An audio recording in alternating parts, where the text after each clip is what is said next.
My name is Ryan Brooks. This is the Sound of Freedom on the Orion Talk Radio Network. I was born to be alive. Were you? I don't eat that GMO, okay? I'm not over here getting brainwashed by the idiot box. I'm not over here spewing hate and telling people to get mad. Hey, if you get mad, if that's what it takes to motivate you, good for you. But you need to use it in a positive way. That's my message anyway. All right? That's my message. That's what I would recommend. That's what I sincerely hope for, because love and goodness is the only solution to negativity and evil. Okay? That's what it is. Now, you guys know you got Popeye coming up in 1 hour after the Sound of Freedom, Down the Rabbit Hole with Popeye, federaljack.com. So check that out. I'm just going to sum it up here with a nice little quote from Thomas Jefferson, a couple more from Ron Paul. But Thomas Jefferson once said that God who gave us life gave us liberty. And can the liberties of a nation be thought secure if we have removed their only firm basis, a conviction in the minds of men that these liberties are the gift of God, that they are not to be violated, but with his wrath? Indeed, I tremble for my country when I reflect that God is just, that his justice cannot sleep forever. A quote from Thomas Jefferson. Now, the thing that sticks out to me about that is, if the liberties of a nation, can they be thought to be secure if we have removed their only firm basis, a conviction in the minds of men that these liberties are a gift from God? Look at the Democrat Party, okay? You take God out of the platform and they cheer. You put God back on the platform agenda and they boo. Now, I'm not pushing religion, but I'm just saying it's like cool and hip and trendy to not be in touch with your spiritual side at all. That's just so stupid. Hey, all right. Okay. You know, Albert Camus once said a really nice quote that he said that he would rather live his life as if there was a God, to die to find out there wasn't, than to live his life as if there was no God and to die to find out that there was. Just something to think about. I'm not trying to push religion. That is up to you. But believe me, they don't want you to be in touch with your spiritual side. Talking about civil disobedience, that takes you acknowledging that there is the law of nature. There is the law of the universe. And that supersedes the law of man. And when the people get conditioned to let themselves think that government gives them liberty, that government gives them freedom, that government gives them these things, well, then they're going to have to learn their lesson. And it's going to be very hard and painful. I've said this before. The goal with the collapse, Chris Duane said it the last hour, just talking about, hey, you should get to the point where you're ready and you're welcoming it. Like, every day we continue on with this way of life, it's just going to be harder and worse on us. We need it to happen. Embrace it. Don't be scared of it. How many soldiers and policemen, as soon as their checks come back zero and their pensions are gone, how many of those guys are going to keep fighting the good fight to go kill their fellow Americans? I mean, even if they do, there's other Americans out there who are armed to the teeth who are going to put up a fight. So why worry about that? Let's get this thing going. Now, no amount of protesting, voting, or anything is going to do it. The way we can do it is to opt out of the system. Spend your time, energy, money, your thoughts, all of that positively. Buy a little food here and there. Get yourself trained and proficient in firearms if you haven't already. Stack silver to retain your buying power when the dollar goes zero. That's really all we can do, isn't it? There's things that we can't change. There's things that, I can't stop the chemtrails being blazed over my house.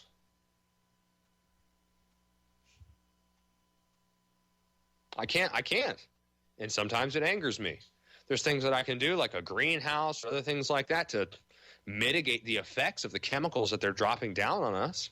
But I'm not going to let it make me depressed. I have in the past. When I go into Spokane, and it just looks like Chemtrail City in Spokane, Washington. Just unbelievable. And it did make me upset. But what can we do? It's up to you to decide the things that you can do something about and to not pay attention to the things that you can't do anything about. And I heard a listener earlier, or saw them in the chat, say, I'm going to go to another alternative news place where the big boys talk.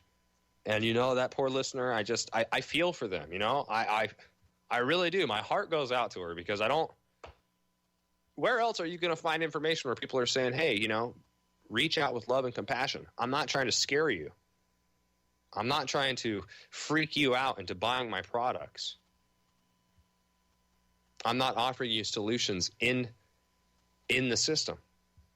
And if there's any point to the second hour of me just kind of speaking my mind and talking to you guys, it's to remember that when you're listening to any news, especially alternative media, because I know a lot of you out there just tuned out the corporate mainstream media, is what are the solutions that they're offering? Are they collectivist in nature? Are they offering collectivist action within the collectivist system? If they are, then it's still bound to fail. And I talked with Chris during the break, and he agreed with me. You know, we can't. The biggest thing, the biggest focus, I don't understand, and I'm not knocking any of them who aren't, but I don't understand why other alternative news people aren't doing things to empower you right now to get ready for the collapse. It is mathematically impossible for it not to happen. But no, let's not talk about the collapse. Let's talk about secession.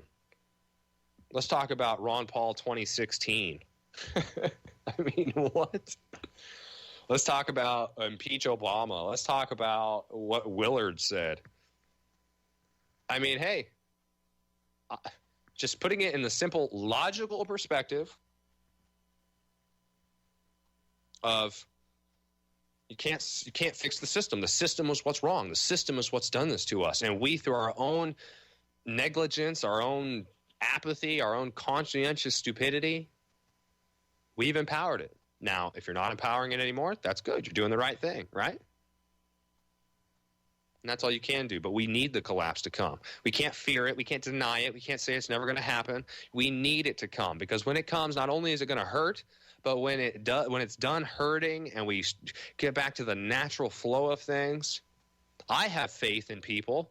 I have faith that even the masses who are completely ignorant and belligerent and apathetic and just silly right now, I have faith that they're going to not listen to government anymore. That they're not going to believe the politicians when they come back and say that no one could have saw this coming. Yeah, well, you know what? That's why you need to download shows like this, put them on a CD and give them to your friends. So that when they say that, you can say, hey, well, this guy over here, and he wasn't the only one. Go to Truth Never Told. Get a free YouTube ripper. Rip those videos. Give them to your family members. Save them for yourself. Put them on CD. Put them on DVD. Save the proof, because there are a lot of people that see what's coming. A lot of people see what's coming. And the only ones who seem to not see what's coming are the masses who still listen to the elected puppets. And they are the other group of people who say, or rather act, like they don't see what's coming. But they know darn well what's coming. I guess my conspiracy theory is that Petraeus, Clinton, Hitlery, that is, what's his name, the pedophile mustache guy, Eric Holder, they're all jumping ship. Geithner, Tiny Tim, they're all jumping ship. They don't want to be around because they know it's game time. And the only one silly enough to stick around is Janet Napolitano, who could be part robot. Okay, so things are going to get worse, folks. But once you can admit that to yourself, once you can realize that and say, I'm not going to be a part of that, I'm going to clear my mind of the toxic thoughts, I'm going to do everything I possibly can to empower myself to be the change I want to see in the world, to be an individual, to combat the collectivist fight that we're in, well, then that is what it takes. That is what's winning. I stand corrected. Thank you for the correction of the chat room. Janet Napolitano. Sorry about that. Another quote from Ron Paul.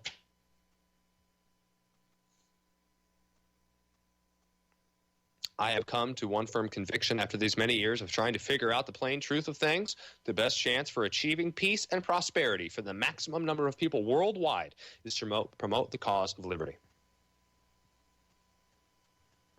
Isn't that what we're all about, right? If we truly are a civilized nation, which it's definitely up for dispute. We're not. I wouldn't say anymore. But those of us who are aware of how ugly and disgusting that we've become, who are actively trying to fight it and combat it with their entire being, their essence, and not playing into it. Isn't it about setting the bar high, saying that, hey, there is still some civilization left in America, and it doesn't matter what kind of clothes you wear, it doesn't matter what kind of car you drive, what kind of watch you have, how pretty your husband or girlfriend is or whatever. Your actions, right? And all these things, folks, I learned the hard way, and I'd say that's better than not learning at all, because at least I learned. But I've been there, okay? And I've been learning and learning and learning. But ultimately, the goal should be peace and prosperity around the world, shouldn't it? And we've gone so far away from that. The only way to possibly usher that in is going to be for a horrible awakening of America, of the world. And they're waking up in Greece right now. They're waking up in Spain right now. America is still in denial, but you know what? They won't be able to do it. They won't be able to do it when their money dies. The immoral use of force is the source of man's political problems. Humanitarian arguments are always used to justify government mandates related to the economy, monetary policy, foreign policy, and personal liberty. This is on purpose to make it difficult to challenge. But initiating force for humanitarian reasons is still violence. Good intentions are no excuse and are just as harmful as when people use force with bad intentions. The results are always negative. Good intentions are no excuse and are just as harmful as when people use force with bad intentions. The results are always negative. History will look back on that speech from Ron Paul and say, wow, America, shame on you. You didn't listen. But that's not the point. The point is you have the power today to stop being a part of the problem, to be a part of the solution. Opt out, be an individual, fight it with everything you have in a peaceful, non-compliant way. Sound of Freedom, Orion Talk Radio, signing off. I'll be right back here tomorrow night, folks. Check us out, 7 p.m. Eastern. Pop by 1 hour. Have a great night, everybody. Ladies and gentlemen, we thank you for listening to The Sound of Freedom with Ryan Brooks.